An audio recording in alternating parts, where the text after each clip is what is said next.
Vous suivez toujours Sud FM Sen Radio, amis auditeurs. Bonjour, nous sommes le dimanche 23 février 2025 et il est 9h11. C'est parti donc pour votre émission catholique du dimanche, Parole de vie et d'espérance.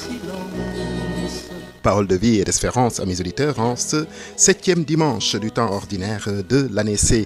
Alors, à la présentation de votre émission, vous avez Georges Fay et à la partie technique, Alassane Thioune. Dans le silence. Et en ce 7e dimanche, donc, voici les textes que la liturgie nous propose. Donc, la première lecture est tirée du premier livre de Samuel au chapitre 26, les versets 2, puis les versets 7 à 9, les versets 12 à 13 et les versets 22 à 23. Donc, premier livre de Samuel. La deuxième lecture est tirée de la première lettre de Saint Paul apôtre aux Corinthiens, au chapitre 15, les versets 12 à 16, puis le chapitre 20. Enfin, l'évangile de ce dimanche est de Saint Luc au chapitre 6, les versets 17 à 20, puis le verset 26. Voilà donc, amis auditeurs, les textes de ce dimanche. Donc, 7e dimanche du temps ordinaire de l'année B. Alors, amis auditeurs, vous connaissez peut-être la nouvelle. Il s'agit donc de la nomination de l'évêque de Thiès, Monseigneur André Gueye, qui est nommé par le pape, évêque métropolitain de Dakar, évêque métropolitain. Donc, c'est lui qui va prendre la succession de Monseigneur Benjamin Ndiaye. Benjamin Ndiaye a fait ce qu'on appelle une renonciation, c'est-à-dire en fait qu'il est devenu évêque émérite. Il a atteint l'âge de la retraite qui, dans l'Église, pour les prêtres et les évêques, est fixé à 75 ans. Donc, il a fait la demande. Bon, on est prêtre toute sa vie, même si on est à la retraite, on est prêtre, ou évêque, etc. Mais les prêtres, les évêques et tous, le pape même est un prêtre. D'abord, prêtre, c'est vraiment l'État. Alors, les autres sont un peu des grades dans la prêtrise. Alors, Monseigneur Benjamin Ndiaye a fait ce qu'on appelle une renonciation.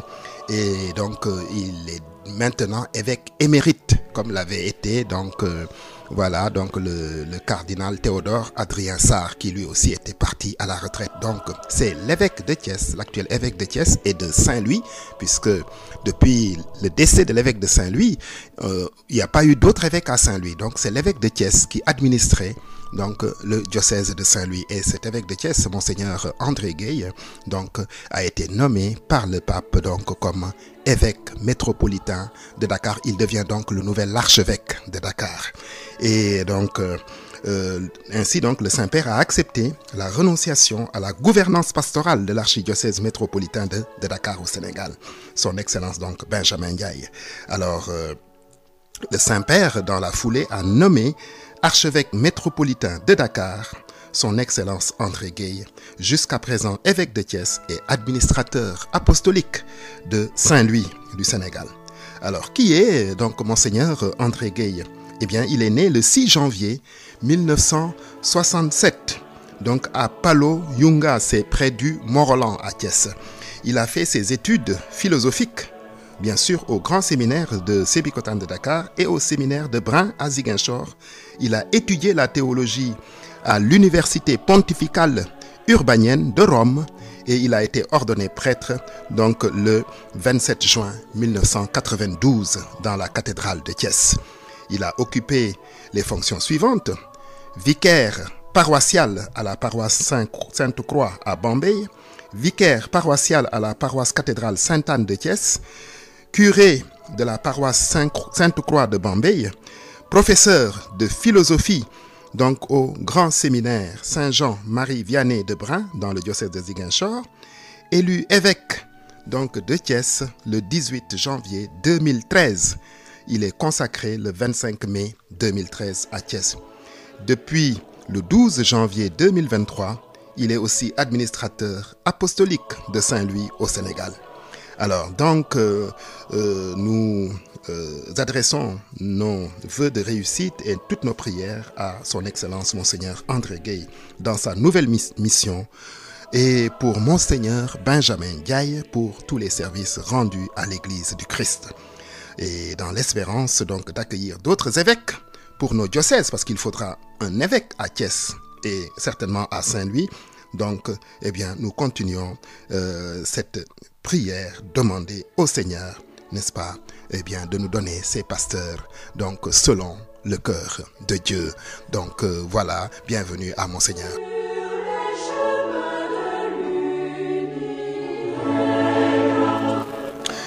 Lecture du premier livre de Samuel. Saül se mit en route avec 3000 hommes, l'élite d'Israël, pour traquer David dans le désert de Ziph. Pendant la nuit, David et Abishai, son compagnon, pénétrèrent à l'intérieur du campement de Saül. Ils trouvèrent celui-ci qui dormait au centre, sa lance plantée en terre près de sa tête. Abner, le chef de l'armée, et ses hommes étaient couchés autour de lui. Alors Abishai dit à David, « Aujourd'hui Dieu a livré ton ennemi entre tes mains. Eh bien, je vais le clouer à terre avec sa propre lance, d'un seul coup, et je n'aurai pas à m'y reprendre à 2 fois. » Mais David dit à Abishai, « Ne le fais pas. Qui pourrait demeurer impuni après avoir porté la main sur le roi qui a reçu l'onction du Seigneur ?» David prit la lance et la gourde d'eau qui était près de la tête de Saül, et ils s'en allèrent. Personne ne vit rien, personne ne le sut, personne ne s'éveilla. Ils dormaient tous, car le Seigneur avait fait tomber sur eux un sommeil mystérieux. David passa sur l'autre versant et s'arrêta sur le sommet, à bonne distance. Il appela Saül et lui cria, « Ô roi, voici ta lance, qu'un jeune garçon traverse et vienne la prendre. Le Seigneur rendra à chacun selon sa justice et sa fidélité. Aujourd'hui, le Seigneur t'avait livré entre mes mains, mais je n'ai pas voulu porter la main sur le roi qui a reçu l'onction du Seigneur. » Voilà donc, amis auditeurs, le texte de la première lecture de ce 7e dimanche, donc tiré du livre de Samuel. Alors, il faut en fait se rappeler le contexte dans lequel s'inscrit ce texte du premier livre de Samuel. En fait, Saül fut le premier roi du peuple d'Israël vers 1040 avant Jésus-Christ. Bon, on nous dit de lui qu'il était beau, il était jeune dans la fleur de l'âge. Et les textes disent que aucun fils d'Israël n'était plus beau que lui, et il dépassait tout le monde de plus d'une tête. Alors, ça c'est dit dans le livre de la sagesse notamment, de Samuel plutôt, au chapitre 9. Il était fermier, originaire d'une famille simple, dans la tribu de Benjamin, l'un des fils donc de Jacob. C'est Dieu qui l'avait choisi et qui avait chargé le prophète Samuel de le consacrer comme roi. Alors, mais après un bon début, Saül va malheureusement donner des craintes, n'est-ce pas, à Samuel, qu'il avait sacré roi. Alors, non seulement il aimait le plaisir, enfin, les plaisirs de toute façon, d'une façon générale, mais le pouvoir et la guerre, n'est-ce pas, l'emportaient sur sa fidélité à Dieu, au Dieu de l'Alliance. Et cela va devenir tellement grave que sans attendre la fin de son règne, Samuel, sur l'ordre de Dieu, envisage donc la succession. Et il va choisir le futur roi qui se nomme David, le petit berger de Bethléem, qui était le 8e fils de Jessé. Alors, il devint peu à peu David chef de guerre, remarquable chef de guerre d'ailleurs, dont on va raconter partout, les victoires. Et un jour, par malheur, Saül a entendu la chanson qui courait dans les maisons en fait. Saül a tué des milliers et David des dizaines de milliers. Et donc, ce qui devait arriver en fait va arriver. Saül, d'abord enthousiaste, conçut bientôt d'affreux soupçons et une jalousie féroce pour David, qu'il considérait comme un prétentieux, et certainement qui cherchait à le détrôner. Et le texte d'aujourd'hui, en fait, nous dit que là, les deux camps sont en guerre. Et David a l'occasion de tuer Saül qui dormait dans le camp, sa lance plantée près de sa tête. Alors Abner, qui était un des hommes de guerre de David, va faire cette demande à David, laisse-moi le tuer avec sa propre lance. Mais David le lui interdit, et au lieu de tuer Saül, qui était vraiment là à sa portée, il prend sa lance et sa gourde et descend par l'autre versant avant de l'appeler et de lui demander d'envoyer quelqu'un pour récupérer sa lance. Et donc, la fin du texte nous dit que, effectivement, le Seigneur rendra à chacun selon sa justice et sa fidélité. Aujourd'hui, le Seigneur t'avait livré entre mes mains, mais je n'ai pas voulu porter la main sur toi, parce que tu as reçu l'onction du Seigneur. Donc, c'est là, amis auditeurs, une belle histoire qui illustre en fait la magnanimité, donc la gentillesse légendaire de David à l'égard de Saül, que Dieu avait consacré roi. Mais tout homme, n'est-ce pas, image de Dieu, n'est-il pas aussi loin du Seigneur? On peut se demander, se poser cette question. Alors, donc, pourquoi la Bible raconte-t-elle cet épisode? En fait, dans ce texte, on peut voir plusieurs messages. D'abord, l'auteur du texte veut dessiner un certain portrait de David, qui est respectueux des choix de Dieu, qui est magnanime, qui refuse de se venger, et qui a déjà compris que ce n'est jamais la providence. Ce n'est jamais la providence, en fait, qui livre les ennemis à notre merci. Ensuite, on pourrait voir là aussi un deuxième message. Donc, faire savoir que le roi qui règne est intouchable, puisqu'il avait été choisi oint par Dieu. N'oublions pas que ce récit a été écrit à la cour de Salomon, qui a tout avantage à ce que l'on retienne la leçon. Et aussi, ce texte reflète une étape de l'histoire biblique, un jalon en fait dans ce qu'on peut appeler la longue pédagogie de Dieu. Avant d'apprendre à aimer tous les hommes, il faut commencer par, n'est-ce pas, trouver de bonnes raisons d'en aimer quelques-uns. Ceux que nous connaissons par exemple, ou nos plus proches. David épargne un ennemi pourtant dangereux, parce que celui-ci a été en son temps l'élu de Dieu. Et la dernière étape, ce sera quand nous aurons compris que chaque homme, partout sur la terre, a reçu l'onction du Seigneur et aimé du Seigneur. Alors, amis auditeurs, je rappelle que vous suivez votre émission Parole de vie et d'espérance en ce 7e dimanche du temps ordinaire de l'année C. Évangile de Jésus-Christ selon saint Luc. Jésus déclarait à la foule: « Je vous le dis, à vous qui m'écoutez, aimez vos ennemis, faites du bien à ceux qui vous haïssent. Souhaitez du bien à ceux qui vous maudissent. Priez pour ceux qui vous calomnient. À celui qui te frappe sur une joue, présente l'autre. À celui qui te prend ton manteau, laisse prendre aussi ta tunique. Donne à quiconque te demande et ne réclame pas à celui qui te vole. Ce que vous voulez que les autres vous fassent pour vous, faites-le aussi pour eux. Si vous aimez ceux qui vous aiment, quelle reconnaissance pouvez-vous attendre? Même les pécheurs aiment ceux qui les aiment.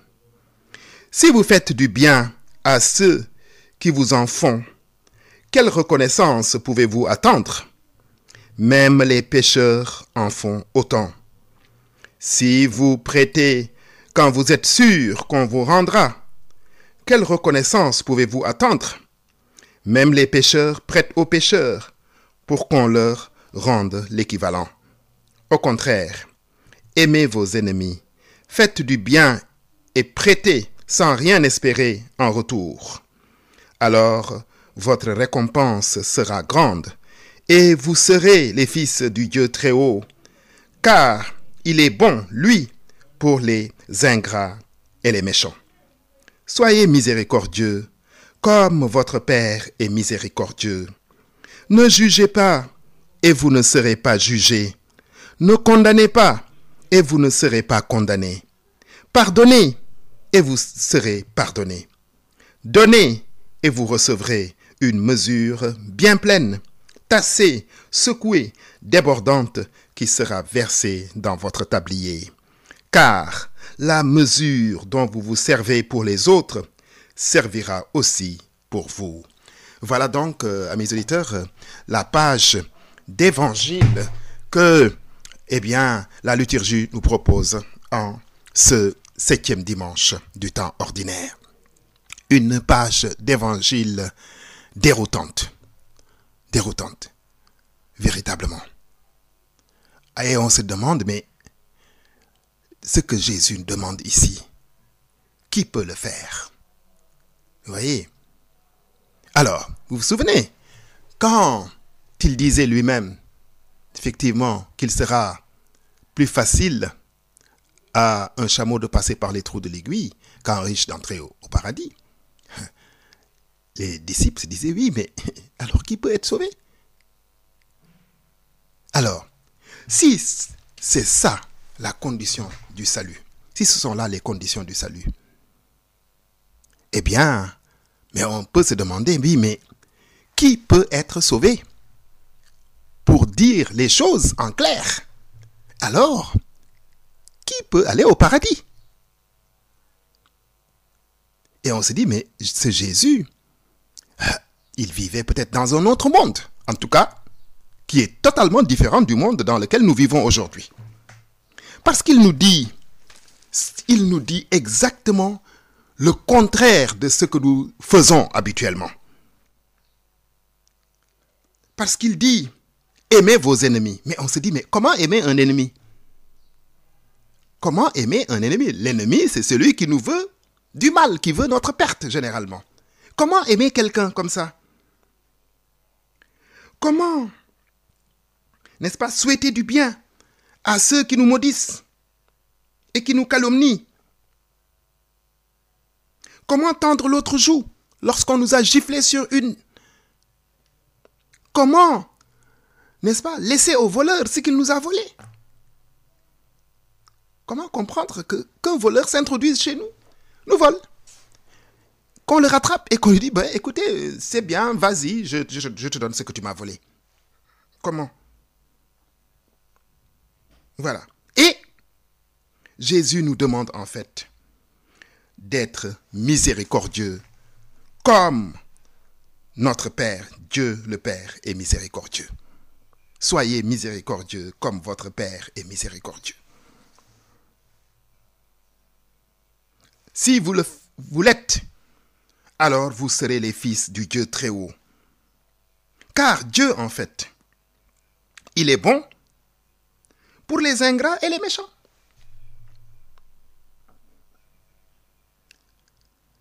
À la différence de Dieu, nous confondons la faute et l'auteur de la faute, le péché et le pécheur, le crime et le criminel. Vous allez dire, oui, mais comment les dissocier? En réalité, si nous condamnons le crime, si nous condamnons le péché ou la faute, le texte d'aujourd'hui nous demande d'aimer quand même le pécheur, la personne elle-même. Quand nous condamnons, nous devons condamner le geste, l'acte, mais la personne en tant que telle. Non. Rappelez-vous l'épisode de la femme adultère. Quand les gens, la foule l'a poursuivie pour la lapider, elle est venue se cacher, s'abriter auprès de Jésus. Et la foule lui dit, mais quand même, tu ne vas pas protéger cette femme qui a commis un adultère, car selon la loi de Moïse, elle doit être lapidée. On doit la tuer à coups de pierre. Et Jésus leur dit ce que tout le monde dit, peut-être sans savoir que c'est une origine biblique, que celui qui n'a jamais péché lui jette la première pierre. Nous disons bien, je ne veux pas jeter la pierre à quelqu'un. C'est en fait une allusion biblique. Jésus dit, celui d'entre vous qui n'a jamais commis de péché lui jette la première pierre. Et donc, progressivement, les gens vont se retirer. Et finalement, il ne reste plus que Jésus et la femme adultère. Alors, qu'est-ce que Jésus lui dit? Il lui dit, mais femme, ils ne t'ont pas condamné. En fait, ils ne t'ont pas lapidé. Non. Eh bien, moi aussi, je ne te condamne pas. C'est-à-dire, à la limite, je ne te condamne pas à mort. Parce que c'était ça le sort d'une femme adultère. Mais Jésus lui dit, va et ne recommence plus, ne pêche plus. Vous voyez? Il a fait la différence entre le péché et le pécheur. Le péché, il l'a condamné, il lui a dit, ne refais plus ça. Mais il a donné une chance à la femme de se corriger. Et Jésus, n'est-ce pas, qui a donné des exemples concrets de pardon, nous demande ça. Nous demande d'aimer nos ennemis. Comme je le disais tantôt, ce qui est, à notre vue d'homme, impossible. Comment aimer nos ennemis? Comment prier pour ceux qui nous persécutent ou qui nous maudissent? Comment? Mais c'est en fait cela. Parce que à la fin du texte, Jésus dit, eh bien, si vous voulez être des véritables enfants de Dieu, eh bien, vous devez, n'est-ce pas, vous inscrire dans la logique du pardon et de l'amour. C'est-à-dire aimer son prochain. Dieu, s'il le voulait, il aurait fait périr tous les méchants de la terre, tous les criminels de la terre. Il les aurait fait disparaître tout de suite. Et comme le dit la Bible, il fait tomber la pluie, il fait se lever son soleil sur les bons comme sur les méchants. Oui. Et enfin, Jésus rappelle, n'est-ce pas? Ne jugez pas et vous ne serez pas jugés. Bien sûr, il ne s'agit pas de dire, oui, il n'y a pas de justice, donc il n'y a plus de justice, chacun fait ce qu'il veut. Non. Mais à notre niveau personnel, nous avons tendance à juger notre prochain et à le condamner. Jésus nous dit, ne jugez pas et vous ne serez pas jugés. Ne condamnez pas et vous ne serez pas condamnés. Lui, il n'a pas condamné la femme adultère. Il a condamné son acte, pas la personne elle-même. Pardonnez et vous serez pardonnés. Et ça, c'est extrêmement difficile, amis auditeurs, pardonner. Et comme le faisait remarquer Martin Luther King, n'est-ce pas, l'apôtre de la non-violence aux États-Unis, n'est-ce pas? Martin Luther King disait que la violence, c'est l'arme des faibles. Et la non-violence, c'est l'arme des forts. Celui qui pardonne est plus fort que celui qui se venge en réalité. Parce que pardonner est plus difficile que se venger. Se venger, c'est plus facile. Et souvent, nous n'arrivons pas à pardonner. Oui. Pardonnez, nous dit Jésus, et vous serez pardonnés. Donnez, et vous recevrez également. Dieu vous donnera, et Dieu vous donnera au centuple, plus que ce que vous avez donné. Et enfin, la mesure dont vous vous servez pour juger, n'est-ce pas, les autres, eh bien, c'est cette même mesure qui sera utilisée pour vous, contre vous, par Dieu. Ce que tu feras à ton prochain, eh bien, c'est ça que tu recevras également. Donc, si c'est une mesure d'amour, de bonté, de générosité, eh bien, Dieu utilisera la même mesure pour nous juger nous-mêmes. Et si c'est une mesure de méchanceté, etc., de calomnie, et j'en passe, de mal, eh bien, nous aussi, nous serons jugés comme ça. Donc, amis auditeurs, les textes de l'évangile de ce dimanche nous invitent au pardon et à l'amour. Soyez miséricordieux comme votre Père est miséricordieux. Donc, eh bien, cette invitation, n'est-ce pas, ça devrait amener ou vise à amener la conversion du cœur de l'homme. Déjà, la pédagogie des prophètes va sans cesse attaquer ce problème de la violence, de la haine, de la vengeance. Mais elle se heurte à une difficulté psychologique très grande. L'homme qui accepte de ne pas se venger croit perdre son honneur. C'est ce que nous pensons. Nous pensons que si nous pardonnons, c'est une preuve de faiblesse. Pardonner, c'est une preuve de faiblesse, c'est ce que nous croyons. Mais non, c'est une preuve de force, c'est une preuve d'amour. Voilà, à l'image de Dieu qui nous pardonne. Si tu retiens les fautes du Seigneur, qui, effectivement, donc, subsisterait? Si tu retenais les fautes, qui subsisterait? Si Dieu nous punissait pour toutes nos fautes et tous nos péchés, mais qui de nous subsisterait? Le discours de Jésus que nous lisons ce dimanche est la dernière étape de cette éducation. De la loi du talion qui disait œil pour œil, dent pour dent, nous sommes passés à l'appel à la douceur et au désintéressement, à la gratuité parfaite.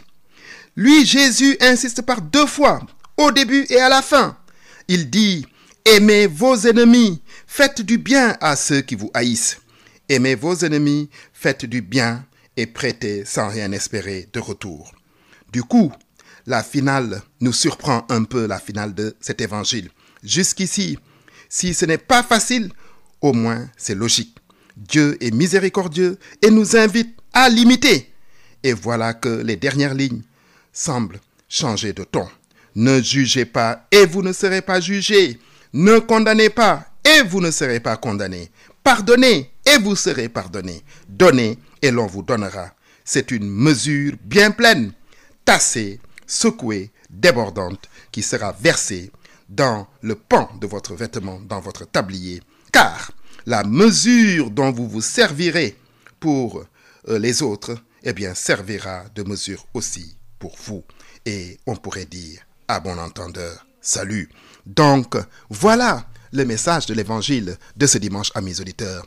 La douceur, la miséricorde, le pardon et l'amour. Alors, amis auditeurs, vous continuez toujours de suivre votre émission Parole de vie d'espérance en ce 7e dimanche du temps ordinaire de l'année C. Lecture de la première lettre de Saint Paul apôtre aux Corinthiens. Frères, l'Écriture dit, le premier Adam était un être humain qui avait reçu la vie. Le dernier Adam, le Christ, est devenu l'être spirituel qui donne la vie. Ce qui est apparu d'abord, ce n'est pas l'être spirituel, c'est l'être humain. Et ensuite seulement le spirituel. Pétri de terre, le premier homme vient de la terre. Le deuxième homme, lui, vient du ciel. Puisque Adam est pétri de terre, comme lui, les hommes appartiennent à la terre. Puisque le Christ est venu du ciel, comme lui, les hommes appartiennent au ciel. Et de même que nous sommes à l'image de celui qui est pétri de terre, de même nous serons à l'image de celui qui vient du ciel. Voilà donc, amis auditeurs, très rapidement, le texte de la deuxième lecture tiré de la première lettre de Saint Paul apôtre aux Corinthiens. En fait, ici, il s'agit de la longue méditation de Paul sur la résurrection, celle du Christ, et sur notre propre résurrection. il s'adresse à des chrétiens d'origine grecque qui voudraient comprendre une bonne fois pour toutes comment va se passer la résurrection de la chair, qui veulent avoir une idée précise sur la résurrection des morts. Donc, alors, et Paul dit, si vous ne croyez pas à la résurrection des morts, donc vous ne croyez pas que Christ est ressuscité. Et donc, ça c'était notre lecture de dimanche dernier. Et si Christ n'est pas ressuscité, disait-il, alors notre foi est vaine. La foi chrétienne est vaine, puisque notre foi, encore une fois, nous le disions dimanche dernier, est fondée sur la mort et la résurrection de notre Seigneur Jésus-Christ. Et dans le texte d'aujourd'hui, il est confronté à une question. Comment les morts ressuscitent-ils? Alors, Paul ne sait pas réellement comment les morts ressuscitent. Il n'a pas lui-même, de ses propres yeux, été un des témoins de la résurrection. Mais, ce qu'il sait, c'est qu'il y a, n'est-ce pas, une distinction entre notre corps, disons, animal, notre corps humain, fait de terre, comme Adam, et notre corps spirituel. Donc, si nous naissons avec un corps, donc, humain, fait de terre, n'est-ce pas, un corps, entre guillemets, animal, eh bien, nous ressuscitons en corps spirituel. Et cela par le moyen d'abord du baptême, qui fait de nous, n'est-ce pas, des enfants de Dieu et qui nous ouvre, n'est-ce pas, à cette résurrection glorieuse. Et on a vu que Jésus lui-même, vrai homme et vrai Dieu, quand il est ressuscité, certains de ses disciples ne l'ont pas tout de suite reconnu. Parce que, effectivement, il était revêtu d'un corps glorieux. C'était à la fois le même, mais aussi un autre. Et donc, c'est ce que Paul veut ici enseigner, n'est-ce pas, à ces chrétiens d'origine grecque. Ainsi donc, amis auditeurs, Jésus a déclaré « Heureux êtes-vous quand les hommes vous haïssent et vous repoussent, quand ils vous insultent et rejettent votre nom comme méprisable à cause du Fils de l'homme. » Évangile donc de dimanche dernier.